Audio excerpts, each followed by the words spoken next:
Enlighten, for heaven's sake. Don't you want posterity to know what a resourceful hero you are?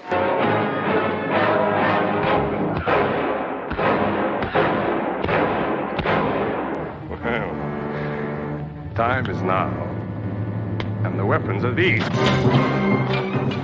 From Tom Brown to Bulldog Drummond, from Biggles to Barda, the British hero has been represented as schoolboy, sleuth, soldier, sailor, sky pilot and spy. Excuse me. And the British silver screen has paid handsome tribute to them all. Mr. Blake? Sir? Where can I buy a Spitfire? I've nothing against heroes, except they're usually crooked for other people. Well, he had a fair chance. One-armed Superman against one unarmed, decadent Democrat. I thought you were Citizen Ephraim. And who shall say I'm not? You? Are you dying for him? And another.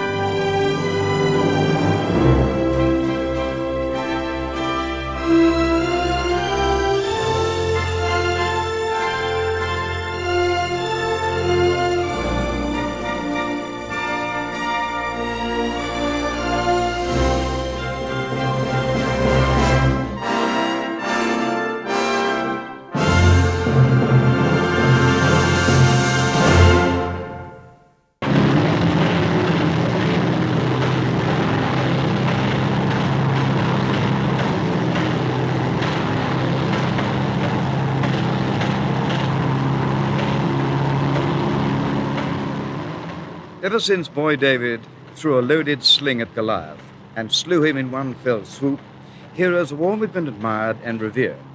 Here is a 20th century David in the first Royal Command film, A Matter of Life and Death. David Niven. Are you receiving me? Repeat, are you receiving me? Request your position. Come in, Lancaster. You seem like a nice girl. I can't give you my position. Instruments gone, crew gone too. All except Bob here, my Sparks. He's dead. The rest all bailed out on my orders. Time 0335. You get that? Crew bailed out 0335. Station Warrington, Bomber Group A, G for George. Send them a signal. Got that? Station Warrington, Bomber Group A, Apple, G, George. They'll be sorry about Bob. We all liked him. Hello, G, George. Hello, G, George. Are you all right? Are you going to try to land? Do you want to fix? The name's not G. George, it's P. Peter. Peter D. Carter. D's for David. Squadron leader Peter Carter. No, I'm not going to land. Undercarriage is gone. Inner port's on fire. I'm bailing out presently. I'm bailing out. Take a telegram. Got your message. Received your message. We can hear you. Telegram to my mother. Mrs. Michael Carter, 88 Hampstead Lane, London, Northwest. 88 Hampstead Lane, London. Tell her that I love her. You'll have to write this for me, but what I wanted to know is that I love her very much. That I've never shown it to her, not really, but that I've loved her always, right up to the end. Give my love to my two sisters, too. Don't forget them. Received your message. We can hear you. Are you wounded? Repeat, are you wounded? Are you bailing out? What's your name? June. Yes, June, I'm bailing out. I'm bailing out, but there's a catch. I've got no parachute. Feststellung einnehmen. Into fighting position, please. In The Life and Death of Colonel Blimp, Roger Livesey and Anton Walbrook fight a duel for the honor of their countries, England and Germany, respectively. Fertig! Ready! Los!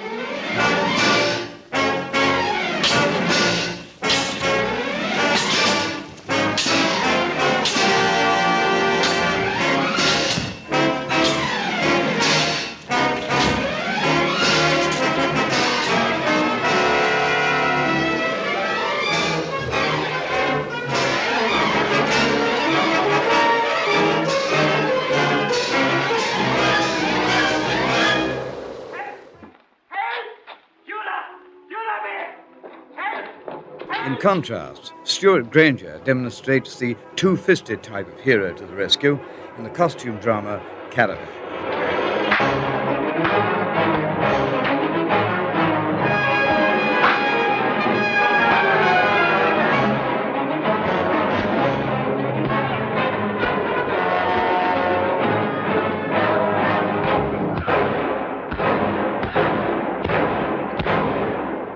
Well, there's only one answer to that.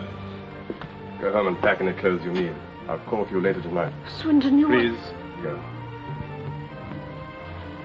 And here again, when giving prize bounder James Mason a piece of his mind and a good thrashing. Wait, you damned arrogant swine. It's time someone told you the truth about yourself. Just because you've had everything poured into your lap and better men to do your bidding, you think you're some kind of being apart. Well, you're not. You're just a well-bred scoundrel whose treatment of his wife has been beyond contempt. You tricked her into marrying her to perpetuate your rotten line. You gave her no love, no understanding. And now you betray her in her own home with a friend she trusts. All London condemns you for it and will applaud her for leaving you. I've changed my mind about thrashing you, Rugby. It'll give me great pleasure to kill you. Name your time and weapons. Well, time is now. And the weapons are these. Come off it, soldier. I'm just in the mood to sock somebody, so choose someone in your own class. I know my stuff. Besides, it hadn't been me, it'd been somebody else. But in Waterloo Road, Granger finds you can't win 'em all. I played a soldier on unofficial leave from the army who has to teach him a lesson. The fight scene was coordinated by ex-British lightweight champion Dave Crowley and was considered to be one of the most realistic ever filmed. Told you what you'd get, didn't I? Come on. Get up.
Get going.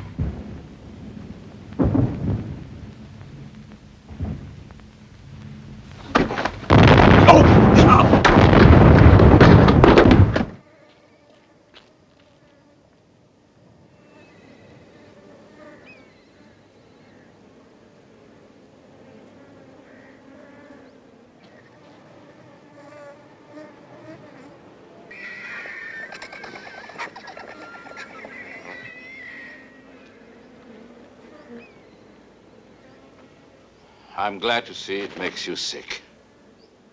I thought I told you to stay in that train. I'm a newspaper reporter. It is my duty to look. To look and to report. All right, Van Leyden. Go on, have a look. Have a good look. And see what happens when the British aren't around to keep order. Keep order? You?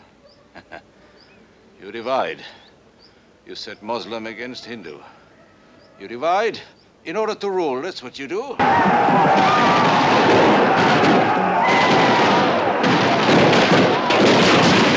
Kenneth Moore represented all the finest qualities of heroism in the varied parts he played.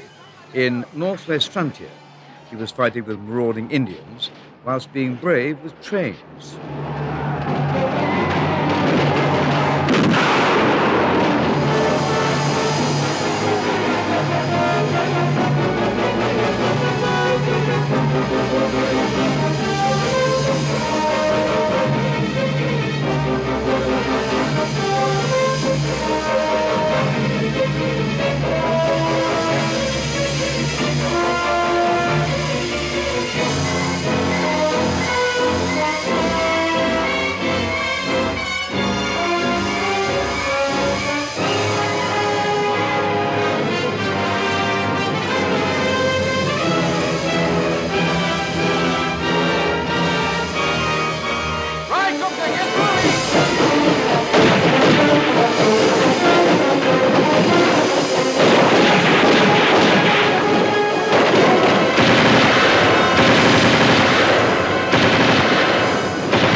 Kenneth More now being heroic in boats as a survivor of the Titanic in A Night to Remember. I'm glad.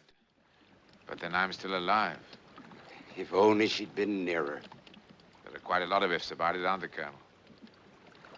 Keep up, Quartermaster! Keep that line slack! If we'd been steaming a few knots slower, or if we'd sighted that berg a few seconds earlier, we might not even have struck. If we'd carried enough lifeboats for the size of the ship instead of just enough to meet the regulations, things would have been different again, wouldn't they? Maybe. But you have nothing to reproach yourself with. You've done all any man could and more. You're not... I was going to say, you're not God, Mr. Lightoller. No seaman ever thinks he is. I've been at sea since I was a boy. I've been in sail. I've even been shipwrecked before. I know what the sea can do. But this is different. Because we hit an iceberg? No. Because we were so sure. Because even though it's happened, it's still unbelievable. I don't think I'll ever feel sure again. About anything.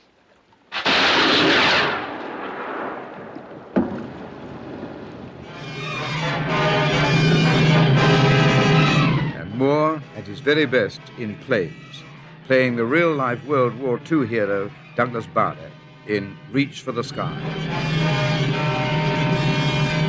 Enemy aircraft ahead.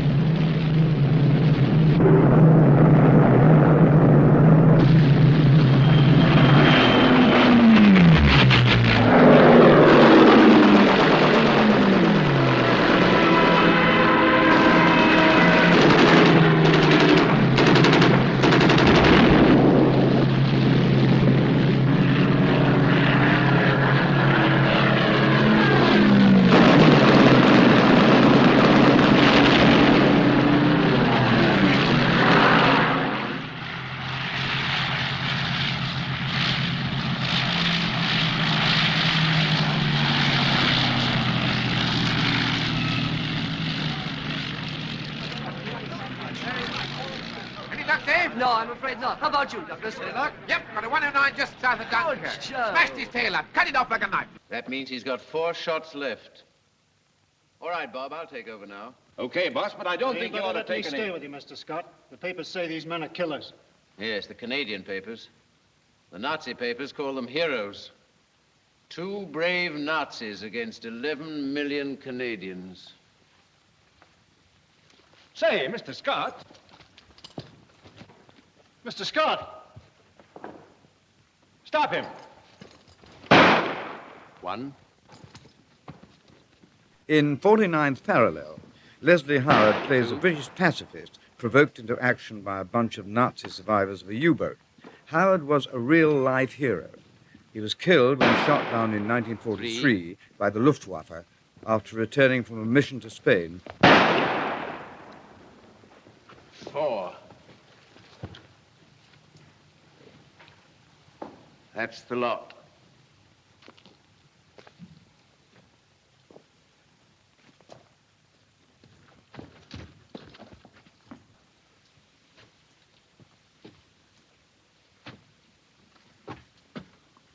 Oh, it's you. I hoped it was the other fellow.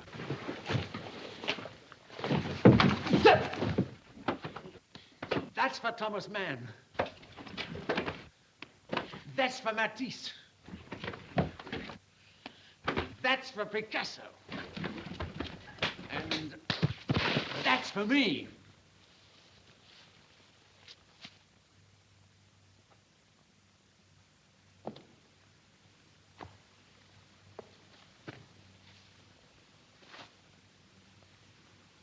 All right, you can fetch him out now.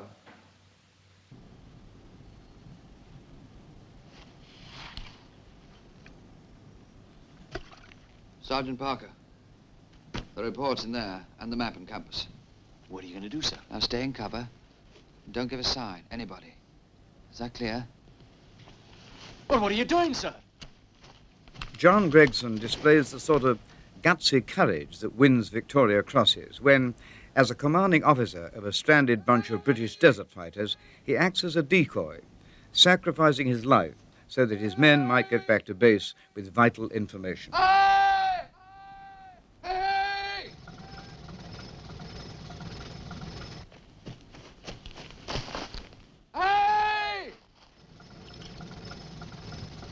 Da ist einer von Ihnen.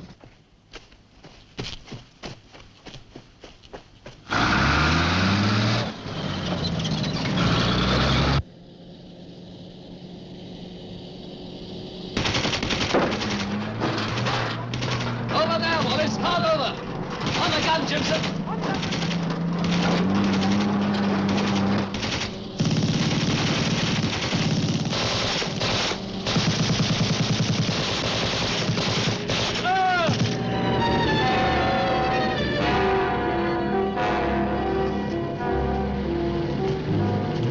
Come on, boys! Get him, Clement!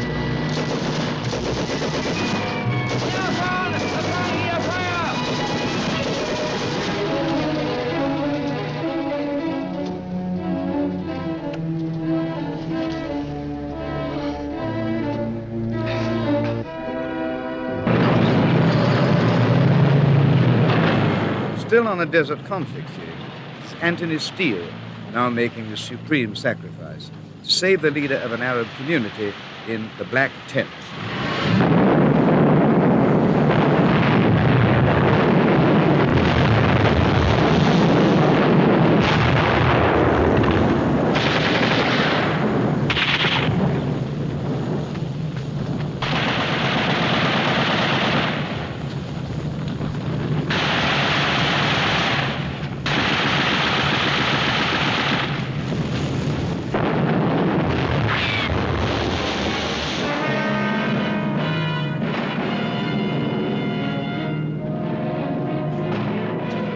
Hello, Johnny. Suggest you make a heading of 165. 165 and bail out over airfield. Bail out. 7, 8, 9. When to count? Sir, pilot reports crew bailed out, no accidents. The controls will not set to required course. Right. Exterior speaker. Hello, Johnny. Blueprint calling. Over. Go ahead, Blueprint. Climb to 3,000 feet and bail out. Over. And have a 500-pound bomb going off in Shepley. Not on your life. I'm coming in. Out.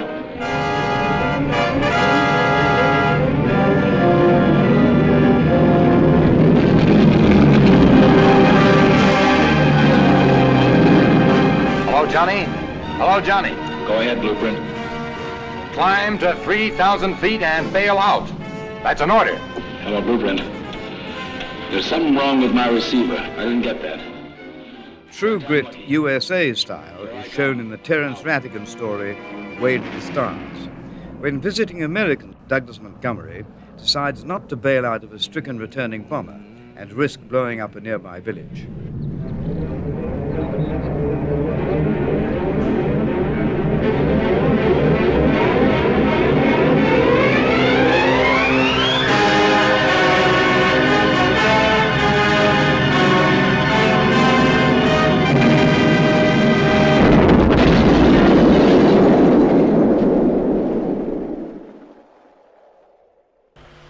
Flight Lieutenant Ross, sir.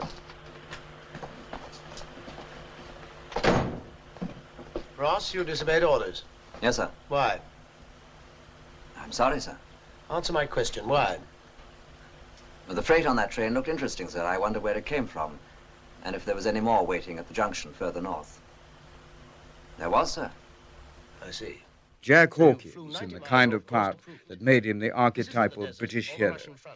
Alec Guinness and Anthony Steele giving fine, stiff upper lip support in The Malta Story. Yes, sir. And we can't waste valuable time court-martialing flight lieutenants. From now on, you'll fly strictly to orders. Understand? Yes, sir. Right. At first light tomorrow, you will find those trucks of yours again, and you will go on photographing them until someone tells you to stop. Well, any questions? No, sir. I served my country well as a regular soldier and was suitably rewarded after 25 years by being declared redundant. Hawkins, this time as an embittered ex-hero in League of Gentlemen. This was not intended to be a Book of the Month club lunch. I brought you all together because I have a certain proposition to make. Now, what do we all have in common, apart from an urgent need for funds? We were all trained at great public expense to do certain things with the utmost efficiency, such as how to kill a man with the minimum effort and other minor arts and crafts which, while frowned upon in peacetime, are acclaimed in times of war. Well, I've got a social conscience, and I think it's a crying shame for so much public money to be wasted. I intend to put it to some practical peacetime use. Now then, the main character in this book knew just where to lay his hands on the various experts to do the jobs he wanted. Well, you are my experts. You were all specialists in your own fields, and with your cooperation, I intend to rob a bank. This bank raid scene, using smoke canisters, took several days to film, and it aggravated Jack Hawkins' throat problem, which eventually cost him his life.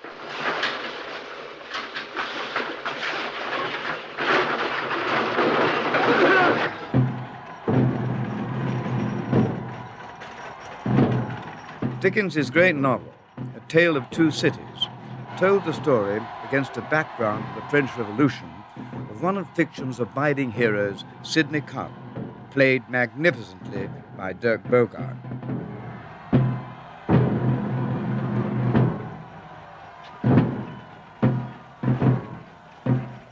Keep your eyes on me and mind nothing else. I mind nothing while I'm with you. I shall mind nothing when I go. If they are quick. They will be quick.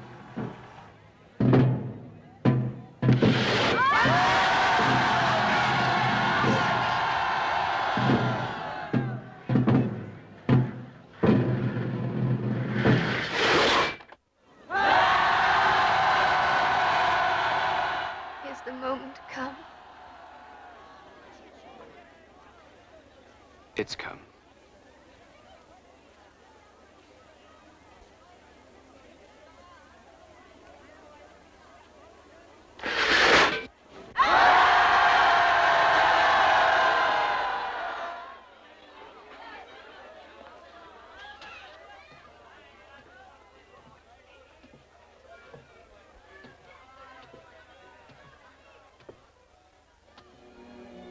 Carton spoke for all the men and women down the ages who cherished their beliefs and ideals more than their lives.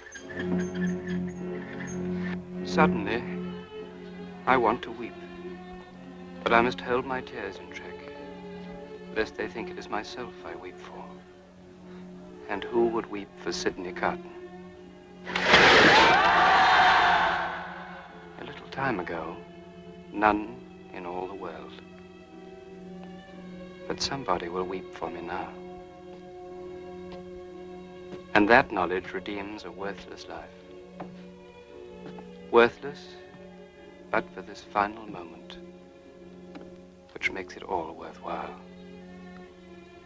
It is a far, far better thing I do than I have ever done. It is a far, far better rest I go to than I have ever known.